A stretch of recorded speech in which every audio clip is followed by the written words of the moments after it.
Hello friends, स्वागत है आपका मेरे यूट्यूब चैनल मार्केट ज्ञान में।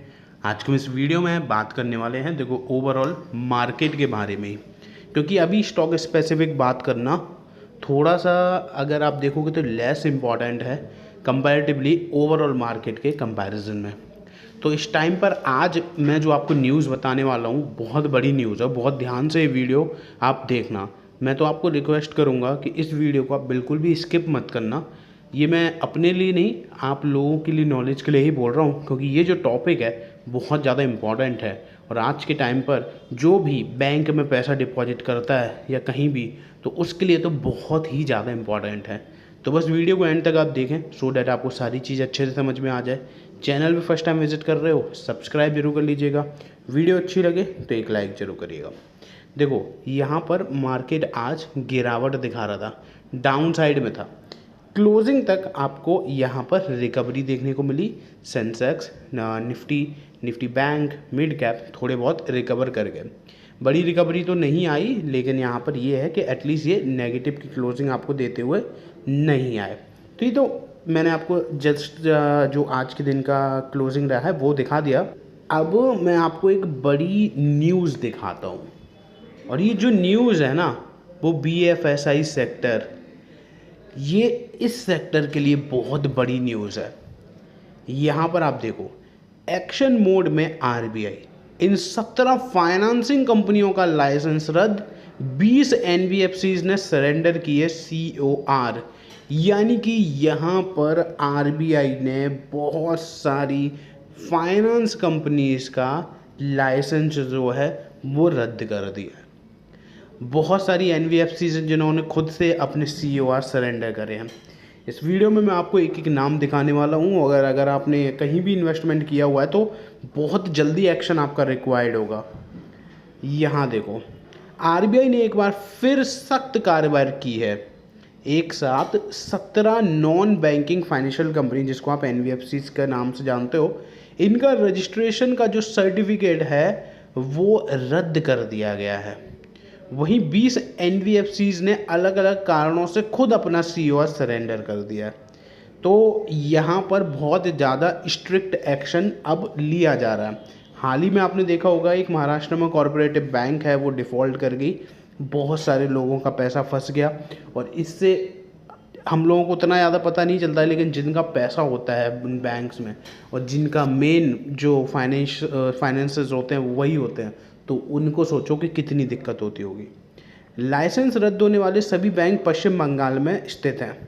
इन बैंकों ने NBFC के तौर पर लेन देन समेत कोई कारोबार करने की अनुमति नहीं होगी। अब बैंकिंग फाइनेंशियल इंस्टीट्यूट बिजनेस से बाहर होने के कारण महाराष्ट्र के 2 NBFC ने RBI को COR सरेंडर किया है। वहीं समामेल, विलय, विघटन, इन्हीं के कारण कुल 20 NBFC ने अपने COR जो है वो यहाँ पर खुद से ही सरेंडर कर दी, डिफरेंट रीजंस की वजह से।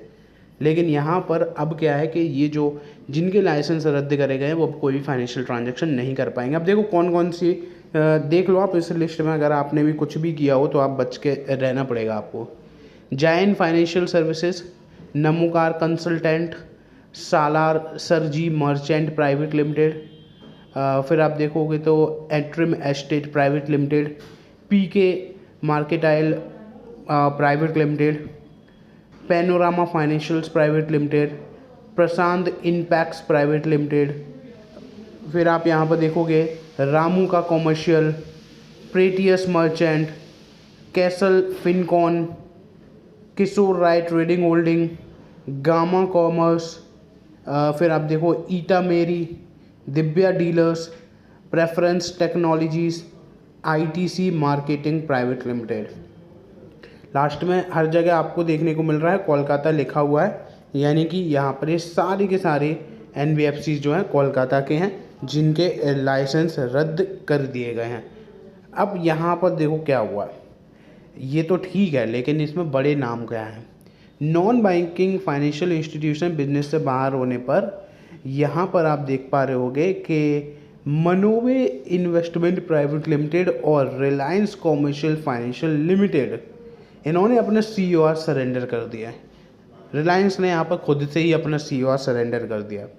पश्चिम बंगाल के CRB agency private limited, Agrawal आयंस and steel limited, Akash Ganga, बहुत सारे नाम हैं जिन्होंने COR सरेंडर कर दिया, लेकिन मेन नाम जो है वो रिलायंस की सब्सिडरी निकल कर आ रही है।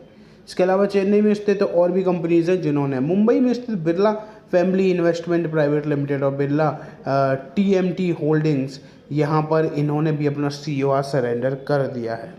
तो ये एक बहुत बड़ी बात है, बहुत बड़ी न्यूज़ भी है, जो कि आपको यहाँ पर पता होनी बहुत ज़्यादा इम्पॉर्टेंट है, क्योंकि अगर आपको इनके बारे में सारी चीज़ें पता हैं तो आप अपने फाइनेंसेस मैनेज कर पाओगे। गलती से भी अगर आपने इन लिस्ट में से किसी के साथ भी कुछ भी ट्रांजैक्शन करा है तो डेफिनेटली आपको वो चेंज करना चाहिए इस टाइम पर, अदरवाइज़ आप भी यहाँ पर फाइनेंशियल क्राइसिस में फंस सकते हो। अब देखो, जैसा कि मैंने आपको बताया, महाराष्ट्र में कॉर्पोरेटिव बैंक का जो हाल ही में डिफ़ॉल्ट करा और लोगों के पैसे अटके, 50-50 हज़ार तक ही पैसे की लिमिट हो जाती है। फिर बैंक डूबे तो आप भी 5 लाख रुपए पाने के हकदार, बीमा के तहत ऐसे मिलती है रकम। यहाँ पर क्या है कि अब जो लिमिट है वो 5 लाख तक की है। मुंबई के न्यू इंडिया कोऑपरेटिव बैंक पर पिछले हफ्ते RBI ने पैसे निकालने, लेन देन और बोर्ड को भंग करने सहित कार्रवाई की। बैंक में वित्तीय गड़बड़ियों के मिलने के कारण यह फैसला लिया गया और हाल ही में ऐसे कुछ और मामले भी आए हैं जहां छोटे मोटे सहकारी बैंक डूब गए। ठीक है, तो जो न्यू इंडिया कोऑपरेटिव बैंक है उसमें ये दिक्कत आपको देखने को मिली। पहले क्या था, पहले 50,000 रुपये की लिमिट थी, अब ये है कि 5 लाख तक आप यहाँ पर जा सकते हो। केंद्रीय बैंक के मौजूदा निर्देश के अनुसार अगले आदेश तक प्रतिबंधित 6 महीने तक जारी रहेगा, यानी कि जो यहाँ पर बैन लगा दिया है। इससे बैंक के जमा धारकों को अब बैंक में रखी रकम सहित अपनी जमा राशि निकालने के लिए RBI के अगले निर्देशों का इंतजार करना। ये सबसे बड़ी दिक्कत है।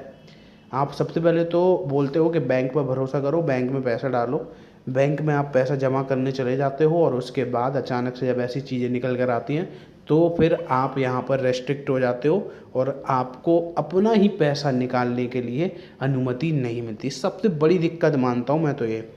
यहाँ पर आप देखो, भारतीय बैंकों के सभी रकम deposit insurance and credit guarantee के तहत प्रति ग्राहक 5 लाख रुपए तक का जमा बीमा कवर होता है। इतनी ही रकम आपको मिलती है, भले ही जमा 10 लाख हो या 20 लाख या 1 करोड़। अगर किसी की जमा 1 लाख है तो उसे 1 लाख रुपए पूरे मिल जाएंगे, 5 लाख है तो 5 लाख मिलेंगे, उससे ज़्यादा है तो भी 5 लाख ही मिलेंगे। तो ये सबसे बड़ी दिक्कत है। तो उस हिसाब से आप ये सारी चीज़ें मैनेज करो और मैं तो आपको यही बोलूँगा कि रेप्यूटेड बैंक में ही आप यहाँ पर इन्वेस्टमेंट करो। थोड़े बहुत इंटरेस्ट के चक्कर में, ऊपर नीचे के चक्कर में अपने इन्वेस्टमेंट को गलत जगह इन्वेस्ट मत करो। तो पूरी, जब भी चाहे आप 100 रुपये भी इन्वेस्ट कर रहे हो, 1000 रुपये भी इन्वेस्ट कर रहे हो ना, वो आपके मेहनत की कमाई है। तो अच्छे से देखो कि कहाँ उसको आपको लगाना है और किस ऑर्गेनाइजेशन के साथ आपको इन्वेस्टमेंट करनी है, सो डैट आपका जो पैसा है, वो कैपिटल जो है एटलीस्ट वो तो यहाँ पर सेफ रहे। कमेंट में आप अपने ओपिनियन जरूर बताइए कि आपको क्या लगता है इन सारे मामलों पर जो भी बढ़ते जा रहे हैं इंडिया में। फिलहाल वीडियो में बस इतना ही। वीडियो अच्छी लगी तो लाइक करिएगा, चैनल पर फर्स्ट टाइम विजिट कर रहे हो तो सब्सक्राइब जरूर करिएगा। धन्यवाद।